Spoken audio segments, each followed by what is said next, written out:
esa video dars yozish boshladi. Xo'p, bugungi mavzumiz nima debdi? Yaxshi, hammaga ko'rinyapti ekan. Xo'p, demak, variatsion qator hamma biladi. Universitetga imtihon tushgan, kimlar aytyapti, endi tushmaydi deb. Yo'q, buni hech kim ayta olmaydi. Ya'ni balki endi yozma emas, balki 36 dan 40 gacha bo'lgan masala orasida tushib qolishi mumkin. Kimni mikrofon o'chirib qo'ysin? Xo'p, 36 dan 40 gacha bo'lgan masala orasida tushib qolishi mumkin. O'shaning uchun demak buni o'rganib qo'yishimiz kerak. Bu o'zi ko'proq masala, ya'ni matematikaga asoslanadi, formulasi bor. O'sha formula asosida demak bemalol ishlab topib ketaverishimiz mumkin. Xo'p, demak masala shart mavzu bo'yicha aytilyapti. Variatsion qatorda har xil variantning variatsion egri chiziq joylashuvi, ya'ni Ketler qonuni asosida amalga oshadi deyapti. Bu nazariyasi bilan tanishib olamiz. Bu qonunga binoan belgilarning o'rtacha varianti chet variantiga nisbatan ancha ko'p uchraydi deyapti. Xo'p, variatsion egri chiziq grafik usulida ifodalanadi debdi. Xo'p, mana grafik usulda demak ifodalab qo'yilgan. Buning uchun absissiya, ya'ni gorizontal chiziq deyapti.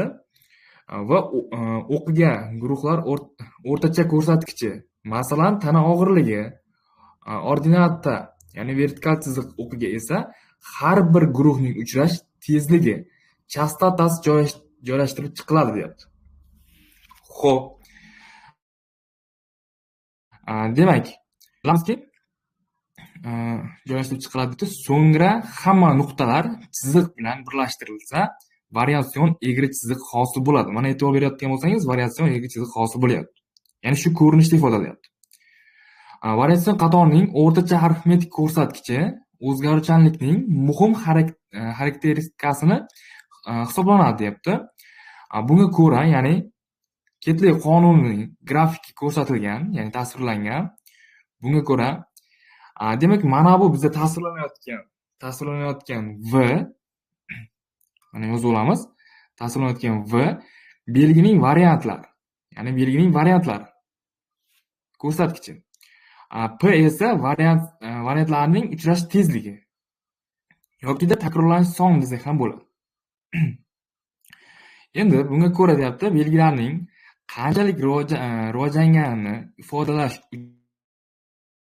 uchun uning o'rtog'i aniqlash lozim bo'ladi. Ya'ni o'rta arifmetik qiymatini demak aniqlashimiz lozim bo'ladi. Buning uchun har bir guruhning o'rtacha ko'rsatkichi shu guruhning uchrash tezligiga ko'paytiriladi va bu ko'rsatkichning hammasi bir-biriga qo'shib, so'ngra variantlarning umumiy soniga bo'linadi.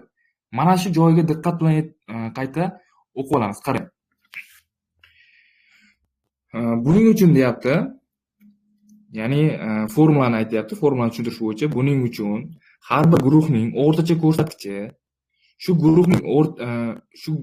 guruhning uchrash tezligiga ko'paytiriladi va bu ko'rsatkichning hammasi bir-biriga qo'shib, so'ngra variantning umumiy soniga bo'linadi debdi. O'rtacha arifmetik miqdori aniqlash uchun quyidagi formuladan foydalanamiz. Formula demak quyidagicha yozilgan. Ya'ni kattaroq qilib, ya'ni m. Mana formulasi. Xo'p. Ya'ni jami. Mana bu ko'rinishda yozsa ham bo'ladi. Mana bu.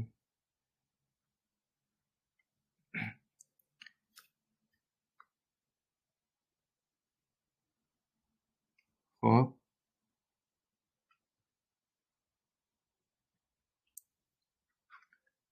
Ya'ni mana bu V variant ko'rsatkichi. Mana bu pastda demak yozilgan V. Endi buni ko'paytirishimiz kerak ekan, ko'paytirib olishimiz kerak. variant takrorlanish soniga, ya'ni p ga ko'paytiramiz va bo'lib olishimiz kerak. Ya'ni nimaga? N variantlar soni n ga demak bo'lib olishimiz kerak. Mana shu tarzda davom etib ketaveradi. Misol uchun, agarda ko'proq o'rganilgan bo'lsa, bular aytib o'tildi. Yana shu tarzda variantlar soni qo'shiladi. Variant ko'rsatkichi ko'paytirib olamiz takrorlanish soniga. Plus yana qo'shilib ketaveradi. Demak, variant ko'rsatkichi ko'paytirib, takrorlanish soniga ko'paytirib olamizda, demak, mana bu ko'rinishda variantlar soni bor. O'sha variantlar soni beriladi. Shularga qo'shib davom etib ketaveradi. Variantlar soniga bo'lsak, bizda o'rtacha arifmetik qiymat, ya'ni m kelib chiqadi. Mana shu. Demak, mana bu formulani hamma tushunib oldi menimcha. Mana shu formula asosida topiladi.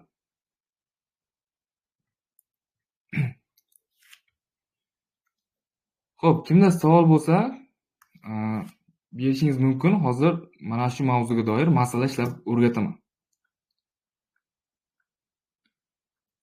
Hozir masala ishlab o'rganamiz.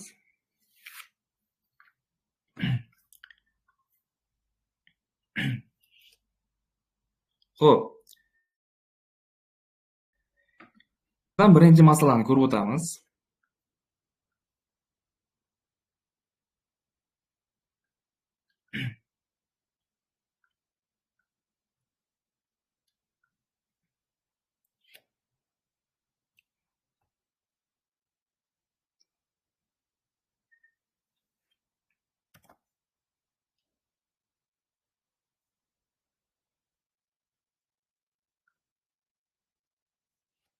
Xo'p.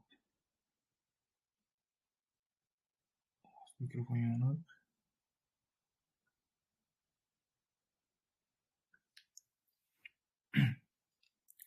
Xo'p, boshladik. Birinchi masala.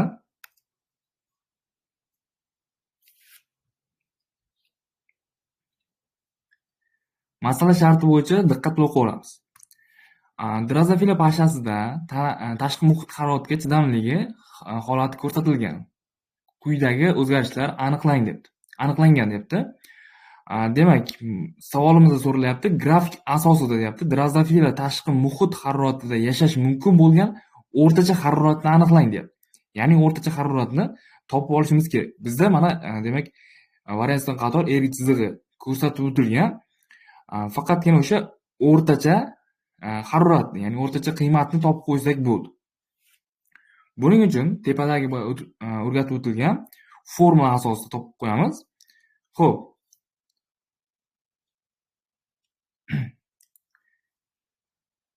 Bizda birinchi bo'lib m o'rtachasini topmoqchi bo'lsak. Xo'p.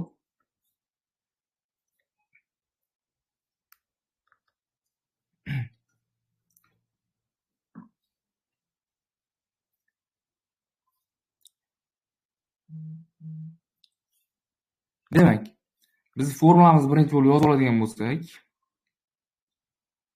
ya'ni mana bu bizda jami sonni ifodalaydi.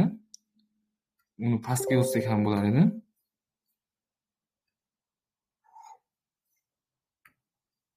Xo'p.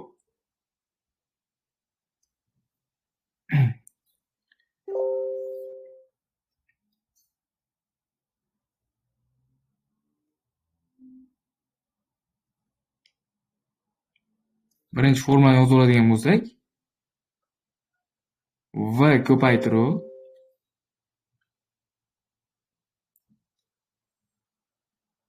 p taqsim n edi, ya'ni takrorlanishlar soni. To'g'rimi? Mana tepada o'rgatdik. Variantlar soni mana n ko'rinishda ifodaladi. V esa variant ko'rsatkichi, ya'ni variant ko'rsatkichi. P esa takrorlanishlar soni. Mana shu formula asosida, demak, bu birinchi masalamizni ishlab qo'yamiz. Xo'p. Bizda endi topadigan bo'lsak,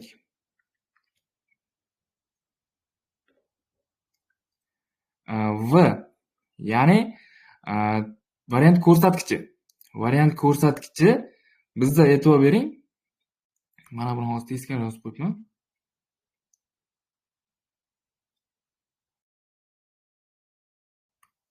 Mana p ko'paytiruv v edi. Mana shu ko'rinishda ifodalagan bo'lsak, takrorlanish soni mana formula bo'yicha p bo'lsa, to'g'ri yozyapmiz.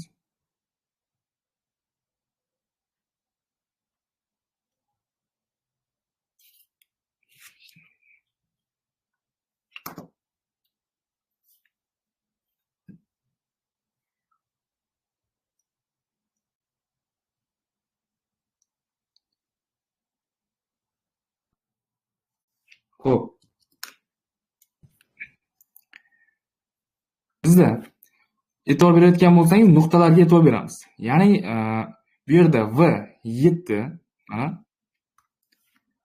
ko'rsatib o'tadigan bo'lsa, mana v dan mana bu joyga nuqta kelyapti. Xo'p.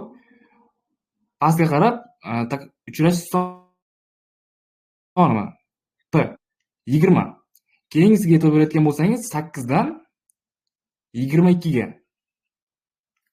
Keyingisi 25 dan 11 ga qadar.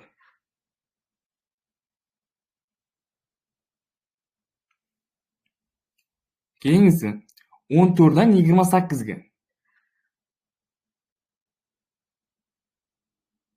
Mana shu ko'rinishda mana egri chiziqni chizib oling. Mana shu ko'rinishda egri chiziq olingan.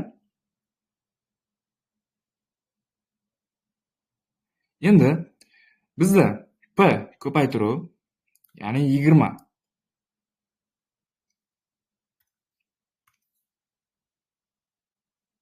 Ni ko'paytirib olishimiz kerak 7 ga. Birinchi mana e'tibor berayotgan bo'lsangiz 7.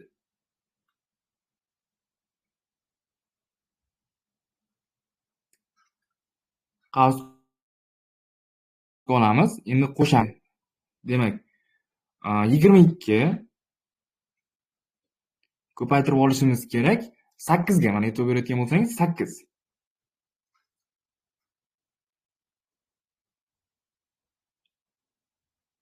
Xo'p, keyingisi esa 25. Plus qo'shib olishimiz kerak 25. Ko'paytiramiz 11 ga.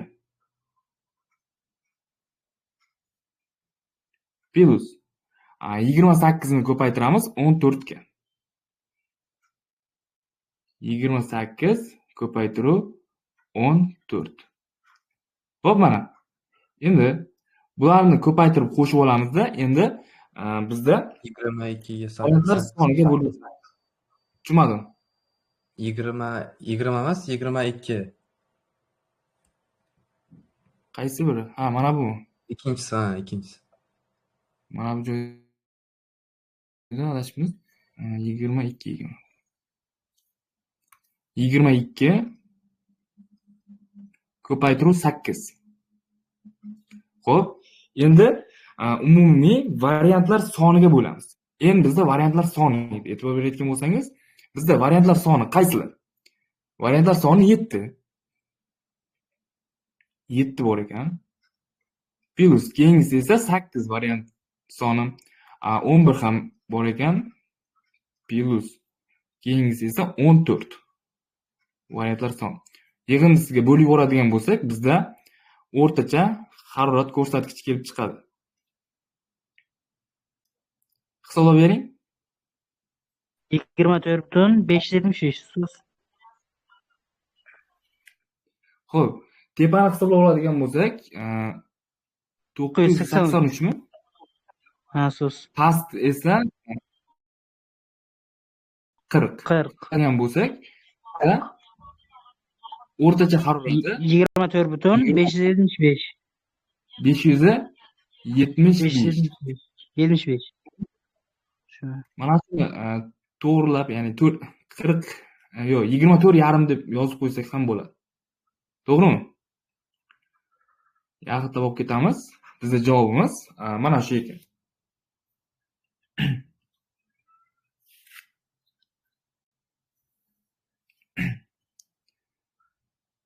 Xo'p. Tushunarli bo'ldimi bu?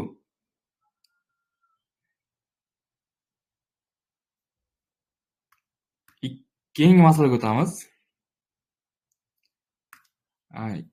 3-masala.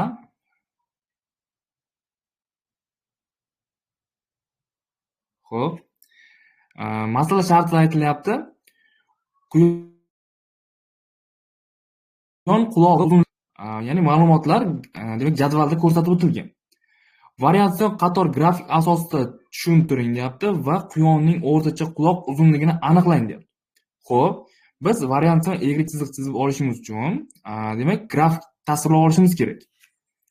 Xo'p, grafik chizib oladigan bo'lsak, mana misol uchun grafikimiz ikkita demak o'qdan iborat bo'ladi. Mana bu ko'rinishda grafik tasvirlab olsak. Mana. Xo'p. Grafik tasvirlab oladigan bo'lsak, endi bu yerda aytilyapti, quyonlar soni berilgan. Quyonlar soni.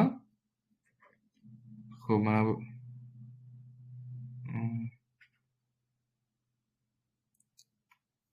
yozib oladigan bo'lsak, quyonlar soni. Misol uchun mana bu joyda berilgan 2 bor ekan. 2 dan keyin 5, 10. Keyingisi esa mana bu 12, mana bu ko'rinishda yozamiz.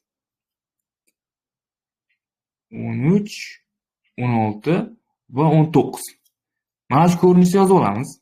Xo'p, endi raqamlar qo'yadigan bo'lsak, mana bu joyda 2 bor ekan. 2. Endi 1, 2, 3, 4 grafikda to'g'ri yozib olsak bo'ladi, lekin men faqatgina jadvalda berilgan raqamlarni olyapman. Mana bu joyda 3 bo'lishi mumkin. 3 dan oldin, ya'ni 5 dan oldin 3, 4 raqamni olasiz. Xo'p, mana bu joyda 5. Mana bu joyda 8 va 10. Keyingisi uzunligi. Xo'p, 12 sm, 13 sm, 16 sm va 19 sm ekan. Xo'p, mana. Endi qarang. Quyidagicha bo'ladi egri chizig'imiz. Mana bu ko'rinishda ifodalanamiz. Xo'p, 5 dan 13, 8, 16 ga ekan. Xo'p.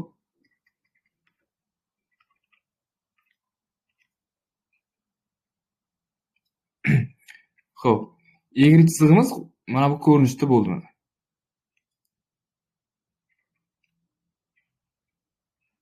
Xo'p, mana shu ko'rinishda egri chiziq demak yozib oldik. Endi o'rtacha quyonlarning quloq uzunligining o'rtacha miqdori, ya'ni miqdor ko'rsatkichini topib oladigan bo'lsak, bizda formula asosida topamiz. M o'rtacha mana. M hisoblaydigan bo'lsak, formula hammadan yodidami? Ko'paytirib olamiz. Ya'ni quyonlar quloq uzunligini soniga.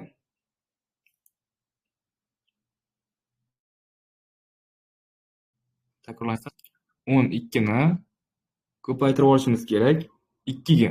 Plus qo'shib olamiz. 13 ni ko'paytiramiz 5 ga. 13 ni ko'paytiramiz 5 ga. Plus 16 ni ko'paytiramiz 8 ga. Plus qo'shib olishimiz kerak 19 ni ko'paytirib 10 ga. Xo'p, endi pastga nimani yozamiz? Pastga m. Bu variantlar soni. Variantlar soni bizda 2, 5, 8, 10 ko'rinishda bor. Demak 2 plus variantlar sonining yig'indisini yozib olamiz. Xo'p, 5 plus 8 plus 10. Xo'p, tepa necha chiqadi? 407 taqsim 25. 407 taqsim 25 so'z. Yetdimi? 407 taqsim 25. 25. 25. Javobimiz 16,28. 16%. 16,28. 16 santimetr deb olib qo'yaveramiz. Chunki butun chiqyapti. Yaxitlab 16, ya'ni o'rtacha qiymati 16 ga teng deb olamiz. Xo'sh. Xo'p, tushunarli bo'ldimi?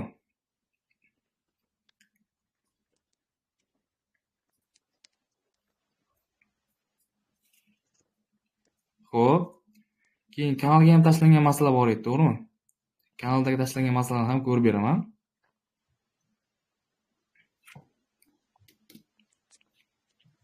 Xo'p.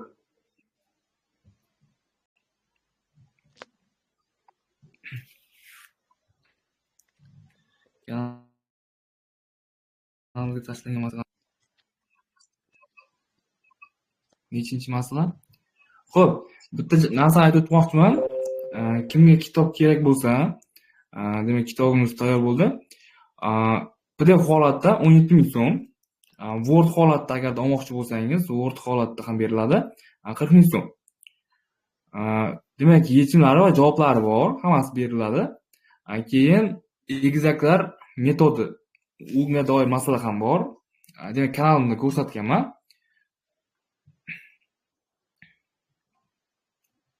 Xo'p, mana shu masalani tashlagan edim, adashmasam. To'g'rimi?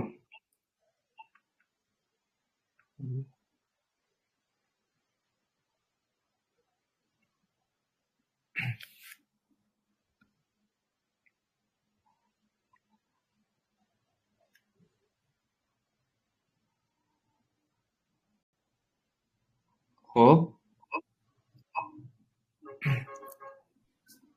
17-masala ekan. Buni ham ko'ramiz.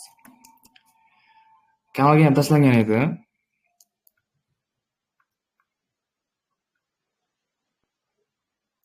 Hammaga ko'rinyaptimi? Masala ko'rinyaptimi? Xo'p. Birgalikda ishlaymiz. Hammasini hisoblashda yordam berib o'rasizlar.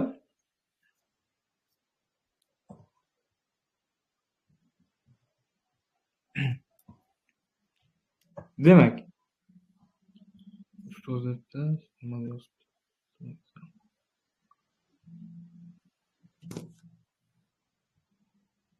Ekran qora bo'lgani ko'rinmayaptimi? Qora fon bo'lgani? Ko'rinyapti. Xo'p. Qotib qolyapti-ku. Hammasi yaxshimi? Ovoz, ekran. Ustoz, ekran ham ko'rinyapti. Xo'p, esa boshladik. Hisob-kitobda yordamlashib o'rasizlar. Demak, boshladik. Masala sharti bo'yicha aytilyapti. Maktab o'quvchilari tana og'irligi bo'yicha tekshirish o'tkazildi va tahlil olindi debdi. Xo'p, mana variantlar qator berilibdi. Unga ko'ra debdi. Bunga ko'ra quyidagi savolga javob bering. Ya'ni ushbu diagramma asosida o'rtacha og'irlik formulasini yozing deyapti. Formulasini sinfda o'quvchilarning o'rtacha tana og'irligini toping deyapti. Bizga formulasi va demak o'rtacha og'irligini topib olishimiz kerak. Formulani yozib qo'yamiz. Formulamiz hozir bu yerda m o'rtacha deb yozib qo'ysak ham bo'ladi. Mana bu jami soni, ya'ni takrorlanishlarning jami soni mana shu. Keyin o'quvchilarning og'irligi, ya'ni takrorlanishlar sonini variantlar soni, ya'ni variantlar ko'rsatkichi ko'payib umumiy variantlar soniga bo'lishimiz kerak. Variantlar soni n. Variantlar soni bizda n. Formulani qaytadan aytib olasizmi? Xarais deb qoldi. Nima? Formula ozgina chala eslib qoldi. Senga qaytara olasizmi deyman. Xo'p, qarang. Formulani qayta yozib oling. Formula bo'yicha o'rtacha arifmetik topadigan bo'lsak, m teng umumiy jami soni, ya'ni mana bu jamini anglatadi. Mana bu belgimiz variant ko'rsatkichini takrorlanishlar soniga ko'paytirib, umumiy variantlar soniga bo'ladigan bo'lsak, bizda o'rtacha og'irligi yoki o'rtacha qiymat kelib chiqadi.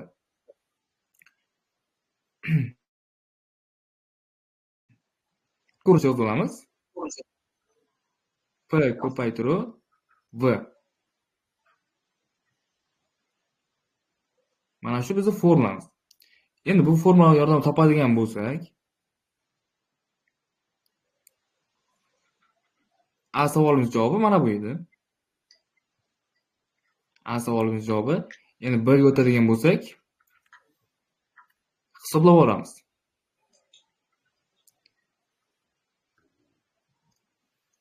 Xo'p, bizda qaysi grafikda keltirilgan? Qani ko'ramiz. Demak,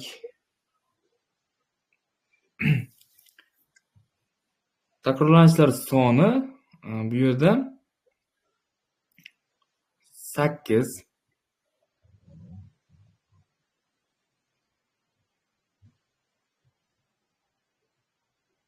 34 ni ko'paytirib olishimiz kerak. Mana e'tibor bergan bo'lsangiz 8. Qavsga olamiz, plus qo'shib olishimiz kerak. 36 ni ko'paytiramiz 10 ga. Mana e'tibor bering. Grafik bo'yicha 10 ga. 36 ko'paytiruv 10 plus 37 ni ko'paytiramiz 9 ga. Mana e'tibor bergan bo'lsangiz 37 ni ko'paytirishimiz kerak 9 ga. Plus keyingisi 41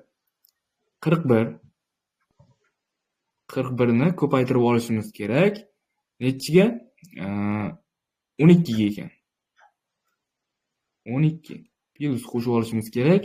Keyingisi 43 plus qo'shamiz.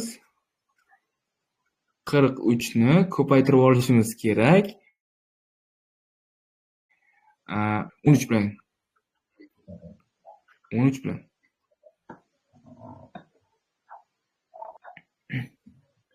Xo'p, buni pastga yozaylik.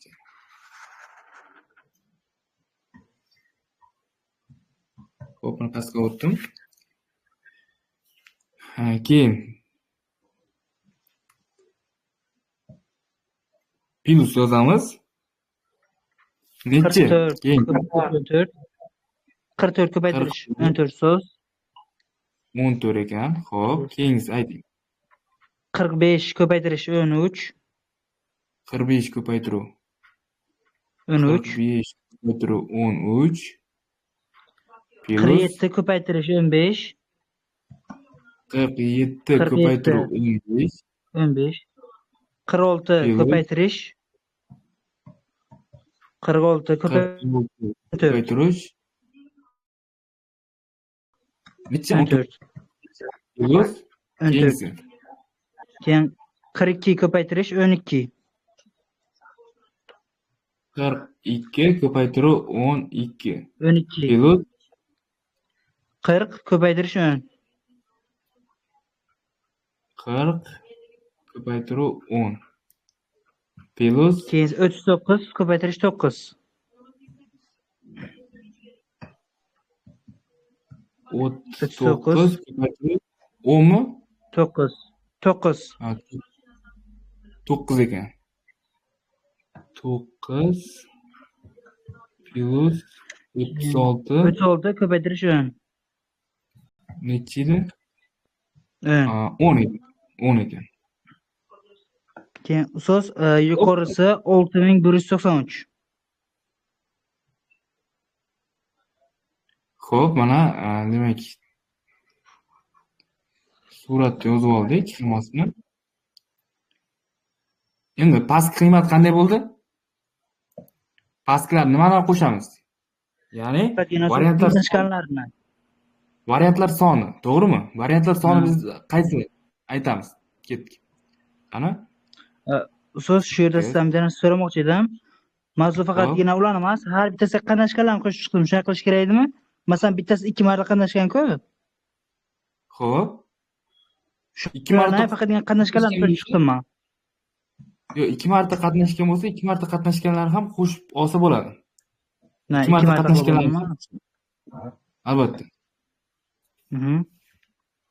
Masalan, 9 ni e'tibor beradigan bo'lsangiz, 9 2 marta qo'shib olasiz. Ha, shunday qildim so'z. Xo'p, 8 Plus 10, plus 10, 10 ekan. 8 plus 10, ya'ni variantlar sonini yozyapmiz. Keyingisi plus 9, plus 9, 9 plus 12, 12 plus 13, 3 plus 14, 13 dan keyin 14 ekan. 14, 14 keyin keyin 13, 13, 13 plus 15, 15 plus 14, 14 plus 12, 12 plus yozib olamiz. 10, 10 ekan. Keyin plus 9, plus 9 keyin plus 10.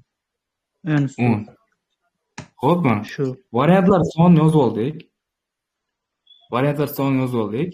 Endi jamni hisobini topadigan bo'lsak, jami necha bo'ladi? Yuqorisi 6193,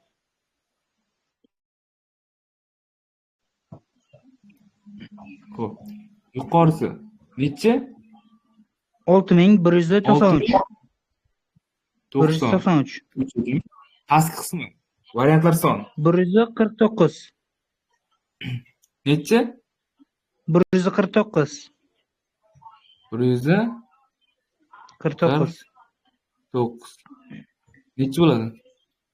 41.5. 41,5 so'z shunday olaman. 41.5 ekan. 5. To'g'rimi? Shunday so'z. Xo'p, mana. Tushunarli bo'ldimi? Ha, so'z, rahmat. Xo'p, qarang. Shuncha demak hisob kitob qilyapmiz. Bitta narsa e'tibor bering. Mana shu ko'rinsa ham tushib qolishi mumkin. Chunki mana sizga tushganda yozmishni ko'rsataman, mana. Mana bu 19-savolga qarang. 19-savolda mana shu xuddi mana shu tushgan. Ko'ryapsizmi? 1 2 3 4 nechta variant bor? Anchagina demak hisob kitob. O'shaning uchun bu yozma ishda tushgan. Hech kim ayta olmaydi, buni tushmaydi deb.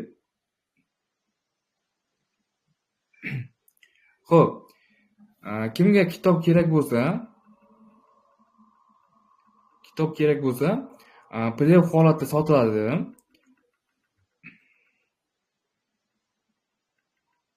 Xo'p.